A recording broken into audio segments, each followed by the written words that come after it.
So Abram went up from Egypt, he and his wife, and all that he had, and Lot with him, into the Negeb. Now Abram was very rich in livestock, in silver, and in gold.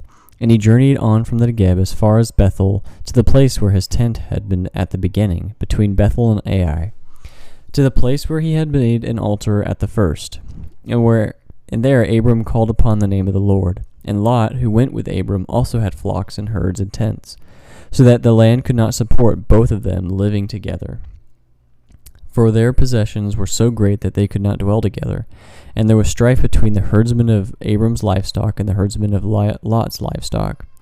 At that time the Canaanites and the Perizzites were dwelling in the land. When Abram said to Lot, "Let there be no strife between you and me, and between your herdsmen and my herdsmen, for we are kinsmen. Is not the whole land before you? Separate yourself from me. If you take the left hand, then I will go to the right, or if you take the right hand, then I will go to the left." And Lot lifted up his eyes and saw that the Jordan Valley was very well watered everywhere, like the garden of the Lord, like the land of Egypt in the direction of Zoar.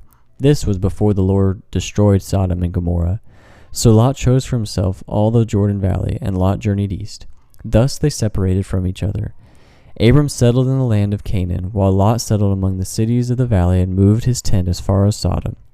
Now the men of Sodom were wicked, great sinners against the Lord. The Lord said to Abram after Lot had separated from him, "Lift up your eyes and look from the place where you are, northward and southward and eastward and westward. For all the land that you see I will give to you and to your offspring forever. I will make your offspring as the dust of the earth, so that if one can count the dust of the earth, your offspring also can be counted. Arise, walk through the length and the breadth of the land, for I will give it to you." So Abram moved his tent and came and settled by the oaks of Mamre, which are at Hebron, and there he built an altar to the Lord.